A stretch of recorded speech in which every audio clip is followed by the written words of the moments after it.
Hi everybody, my name is Melissa Price-Crom. I'm with North Carolina for the People Action. We're the pro-democracy coalition here in North Carolina. So what's happening today at this legislature is a calculated assault on the very foundations of our freedoms and democracy. Cloaked in language of disaster recovery, but designed to make major changes to our democracy, Senate Bill 382 and two redo constitutional amendments are glaring examples of legislative leadership more interested in consolidating power than serving the people of North Carolina. These are not actions of leaders committed to a democracy. They are maneuvers of opportunists willing to dismantle our institutions for political gain. And the cruelty of it all extends beyond our democratic freedoms. Senate Bill 382 locks in millions of dollars in disaster recovery funds, delaying aid to Western North Carolinians still suffering the aftermath of Hurricane Helene. We have many communities where families are still struggling to find permanent housing as winter draws near. They need help now, not when it is politically convenient for the legislature. Now, today you're going to hear from advocates about the dangers of Senate Bill 382. It's a pretty massive bill. Constitutional amendments, and frankly, what is not in this bill and what needs to be in this bill. I'm going to start out with a quick overview of some of the campaign finance maneuvers. What we saw in the campaign finance changes allows political parties to use party headquarter building funds to fund legal action or make donations to candidates' legal expense funds. The gist is the building funds can accept unlimited corporate contributions. So, now we're going to see this kind of system where unlimited corporate contributions, fund kind of this PR style litigation, constant litigation like we saw this election cycle. It's war on voters. This bill also strips power away from the Attorney General. For example, our new incoming AG won't be able to take any action that goes against the legislature. This is not how a democracy works. All right, I'm going to pass it off to Sam, who's going to speak a little bit about Western North Carolina. Good morning, my name is Sam Stites. I work for Just Economics of Western North Carolina, and I traveled from Transylvania County to be here alongside people who experienced the devastation of Hurricane Helene, and with a simple message for the General Assembly. Western North Carolina needs real relief in the form of rental assistance, and in the mountains, the outcome of today's vote will never be forgotten. Representative Clampett, as your constituent, I thank you for your bold rebuke of this bill on its first passage. And I thank neighboring Representatives Pless, Gillespie, Rudow, Ager, Prather, and Senator Mayfield for doing the same. Your bipartisan display of unity, expressing your dissatisfaction with the meager, deceptive, and insultingly titled disaster relief and various other changes, serves as a reminder that Western North Carolina is not a toy to be played with. It is not an opportunity to exploit. It is not a place to be so violently disrespected. Yet, we are standing here today because some in the General Assembly need a reminder. Western North Carolinians need relief after watching trees bend at a 90-degree angle during the longest, most terrifying night of their lives. After surviving floods in their homes at hip, shoulder, and second-story levels, and mudslides that disappeared towns and landscapes and neighborhoods and lives. After months without water, without work, without money to pay rent, to pay mortgages, to save a small business, to save a family from economic ruin. After two relief packages that gave $1 million for rental assistance, which is nothing. And a third, most egregious of all, which says, not only will we neglect you, but we will use you. Western North Carolina needs real relief, needs rental assistance, and today, members of the House have the opportunity to let us know that we are heard. We will not forget it. Thank you.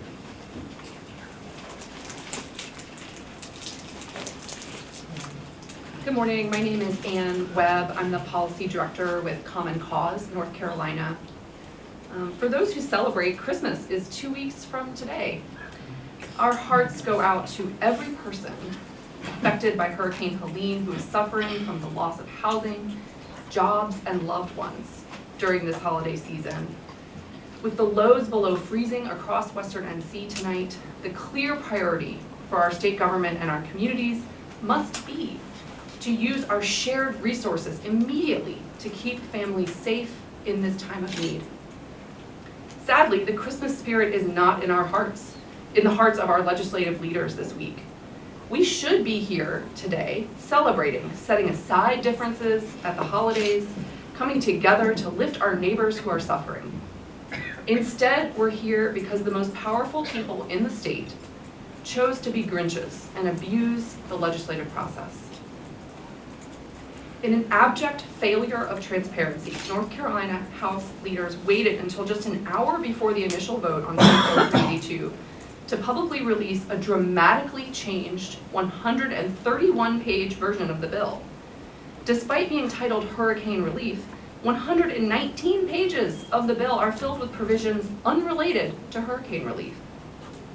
Among those provisions unrelated to hurricane relief is a change that would remove the longstanding authority to appoint members to North Carolina's bipartisan State Board of Elections from the governor, giving that appointment power to the incoming state auditor, a lesser-known office that has never dealt with election administration. Once again, some politicians in the legislature are expressing disdain for our constitutional system of checks and balances. Our state is blessed with a strong election system led by an independent, bipartisan State Board of Elections appointed by the Chief Executive of North Carolina, the governor. That has been the case during both Democratic and Republican administrations, and it has served the people of North Carolina well. It is especially shameful that legislative leaders are trying to impose these harmful changes by tying them to crucially needed disaster relief. In the Christmas spirit, hurricane relief should be passed without controversial policies attached. Thank you.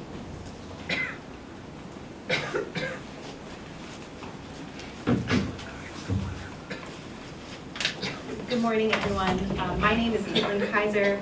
I am the Policy Director at Democracy North Carolina, a nonprofit organization that fights for government that is truly of the people, for the people, and by the people. I am going to speak on the sweeping changes concerning election administration and voters' rights. We are told that the purpose of Senate Bill 382 is to create more efficiency and to bring certainty to our elections.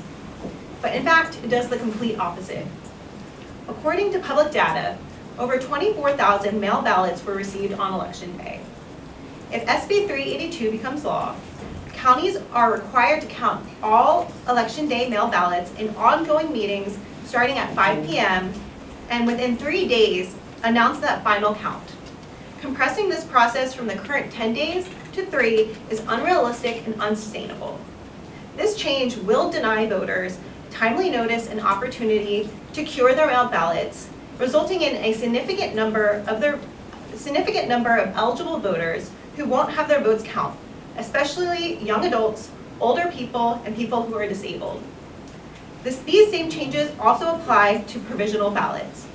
Over 6,000 provisional ballots were cast related to voter photo ID. Under Senate Bill 382, these eligible voters, disproportionately Black voters, are in jeopardy of being disenfranchised. Drastic changes like these need to be researched, studied, and consulted by experts and people who run our elections, including the state board and county boards. Not created behind closed doors, rushed, and without any opportunity for public comment. Without these actions, what is going on can only be described as intentional voter suppression and a power grab. And the alleged reasoning for these election changes is hypocrisy. Right now, allies of the legislative leadership are asking the state board and the courts to cancel the votes of at least 60,000 eligible voters and without any evidence and using failed legal arguments. I have personally spoken to individuals whose votes are being targeted, who feel angry and confused about how it is possible someone could take away the right to vote. Yesterday, the results of the second recount of the North Carolina Supreme Court Associate Justice race confirmed that the candidate of choice for North Carolinians is Justice Allison Riggs. Eligible voters across North Carolina have spoken, and we must respect these results. We can connect the dots. We are not fools. These election protests, SB 382 is not about election result certainty or accuracy. It is about deliberately erecting barriers to silence specific voters they know oppose their harmful agenda, and to disenfranchise voters when results do not go as planned. This can't be how our democracy works. Thank you.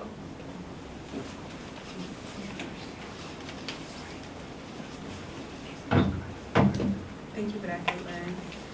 Good morning, North Carolinians. I am Beatrice Bowman, Deputy Director of North Carolina for the People Action. Today I come before you all to discuss a pivotal moment in our state's governance, a moment that challenges the very framework of our democracy. Senate Bill 382 proposes to alter the process by which judicial vacancies are filled, mandating that the governor appoints judges from a list provided by the political party of the departing judge. This shift not only undermines the governor's constitutional authority, but also threatens the impartiality of our judiciary. Unelected political parties have no business choosing the people's judges. The judiciary serves as the guardian of our democracy, interpreting laws free from political influence. Senate Bill 382 compromises this independence by making judicial appointments contingent upon party affiliation, potentially transforming our courts into instruments of partisan interest. This erosion of judicial neutrality endangers the principle of separation of powers, a cornerstone of our democratic system. In 2018, the people of North Carolina stood firm against a similar proposal, affirming their commitment to a nonpartisan judiciary. The revival of this scheme through Senate Bill 382 disregards the will of the electorate, undermining public trust in our democratic institutions.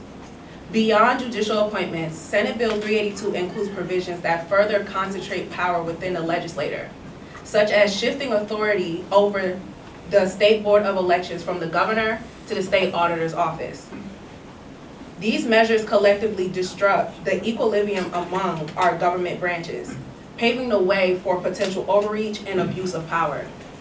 We must remain vigilant in protecting the integrity of our democratic institutions.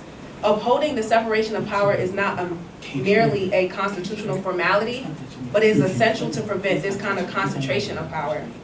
Let us honor the principles enshrined in our Constitution and respect the clear mandate of our voters. This is our call to action. We must reject Senate Bill 382, not only to defend the governor's authority, but also to protect the fairness and the independence of our courts. Let us honor the legacy of those who fought for justice and democracy by staying firm against any threat against it. Thank you.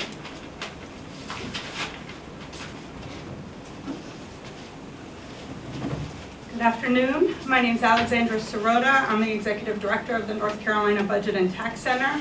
I'm here today to share our concerns that the serious work of rebuilding in Western North Carolina and really resiliency in every community across our state is being sidelined in Senate Bill 382.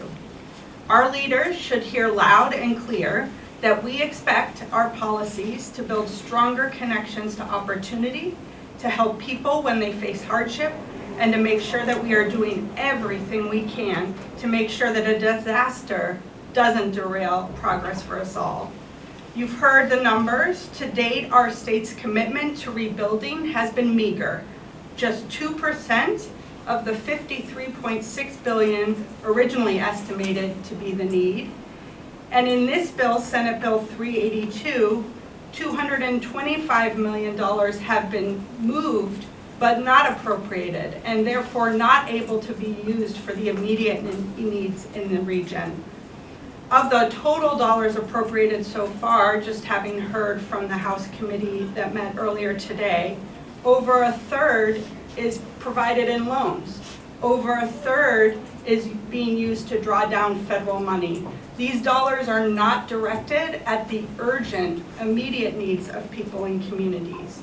And so 2 months after Helene, job losses and business closures are putting people's housing at risk too. meeting near-term urgencies like keeping people housed, providing needed income supports, and helping businesses reopen can keep hardship from getting worse and make sure people stay in the region to fuel the strong, inclusive recovery our state needs. Senate Bill 382 does not address these priorities, nor does it lay the foundation for the important work that must be underway by state and local governments to get ready for the long road ahead to rebuild. Right now, state policymakers should be making sure that our state agencies like the Office of Resiliency and Recovery have the funding to begin planning for large dollars from the federal government. But instead, legislators are shuffling public agencies to pursue a political agenda.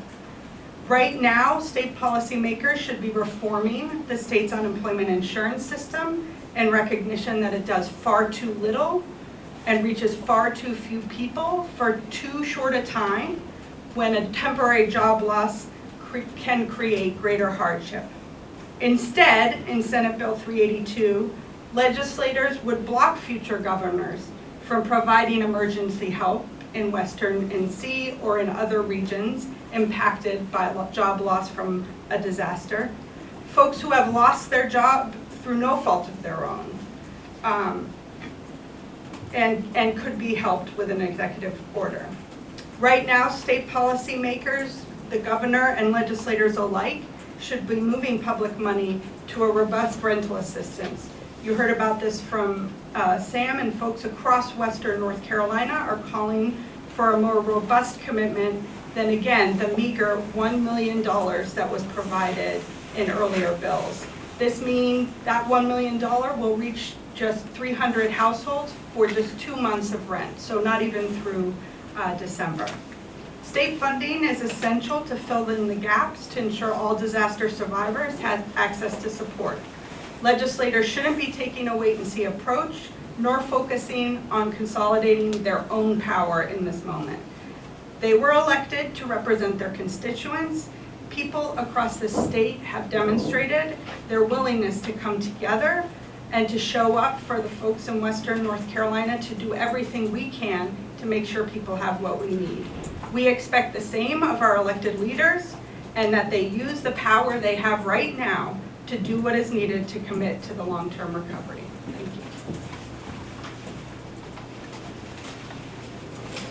Hi, I'm Rayla Collins, Policy Counsel at the ACLU of North Carolina.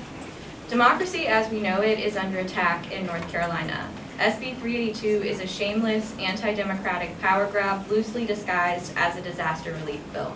Instead of prioritizing the needs of communities devastated by Helene, the General Assembly is using the people of Western North Carolina as political pawns in their attempts to undermine the voices of North Carolina voters.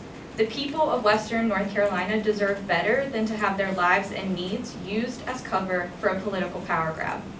This power grab is an attack on every voter in North Carolina. One of our fundamental rights as voters is to elect who we want to lead and make decisions in our state. It is the cornerstone of our democracy, and that right must be protected.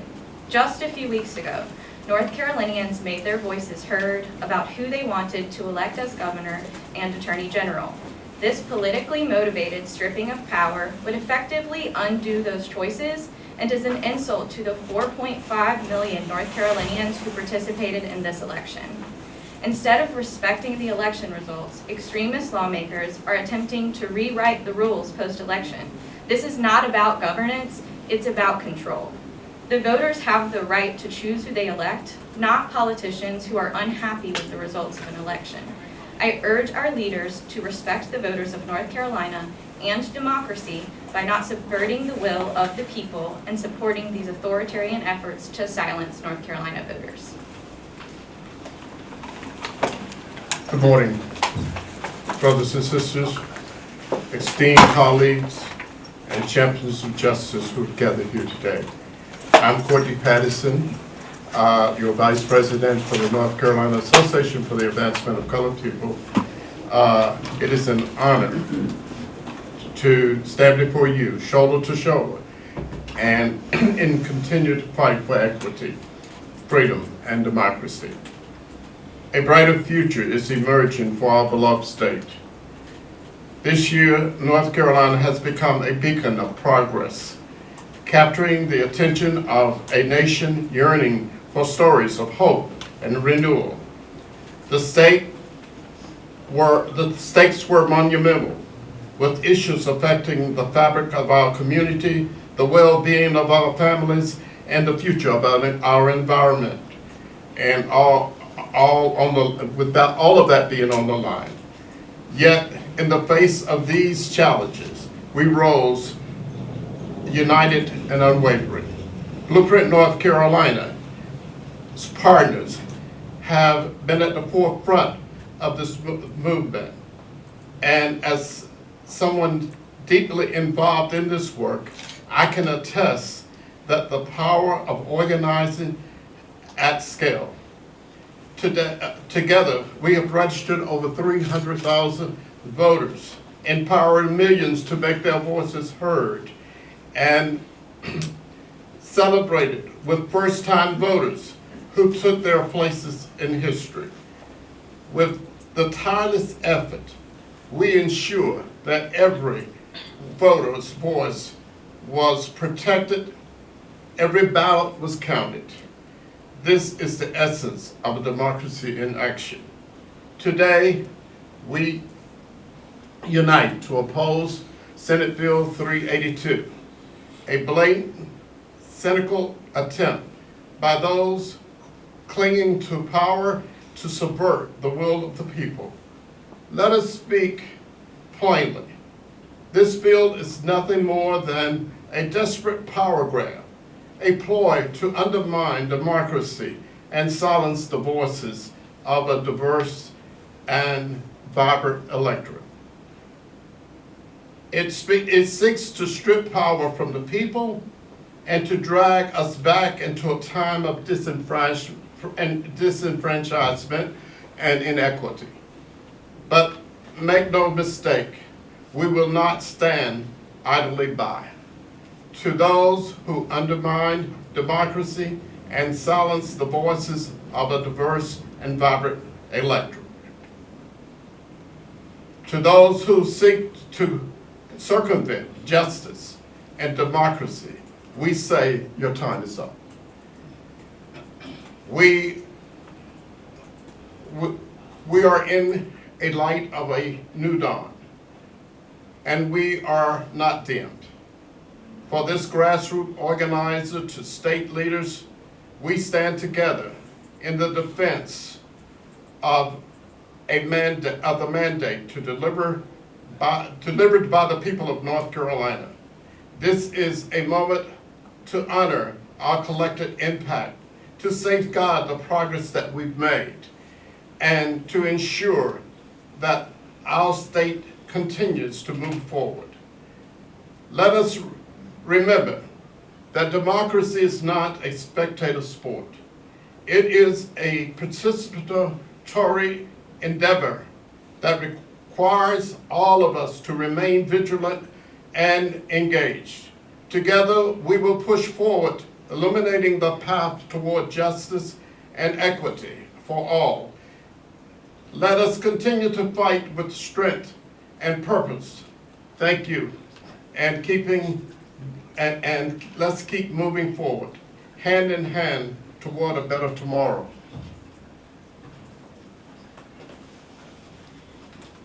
Good morning. My name is Attorney Dawn Blakegrove. I'm the Executive Director of Emancipate NC, an organization committed to ending systemic and institutional racism. And I stand here today in the People's House to remind the people that the leadership of the North Carolina General Assembly think you're stupid. They think that they can pull foolishness. They can undermine the vote of the people. They think that they can get away with changing your vote because they don't like the outcome, because they don't like the leadership that you chose. They believe that they can use this piece of legislation to change the rules after the game has been decided. I, along with my colleagues, are here to say we will not have it. Democracy is under attack in the people's house. And the people are ready to fight back. And we will fight back. We will protect the democracy that millions of people in North Carolina voted for. We will protect the leadership that North Carolinians chose and the power that North Carolinians chose for those elected officials to have. To undermine those elections by changing this bill under the cloak of darkness with very little oversight, almost none, gutting a piece of legislation that started out about teeth and now disrupts the entire undergirding of our government is shameful. Shameful. Shame on you, General Assembly leadership, for calling the people stupid and smiling in their faces. Okay, some of you may have questions, and if you wouldn't mind, if you could take them outside. We don't know if we're gonna have votes at 12 o'clock noon or not. Nothing has been put in writing. I have to run up 2 stairs at a time and be in my seat. So we appreciate everyone being here, but most of all, thank you very much. Thank you for your time, Ryan.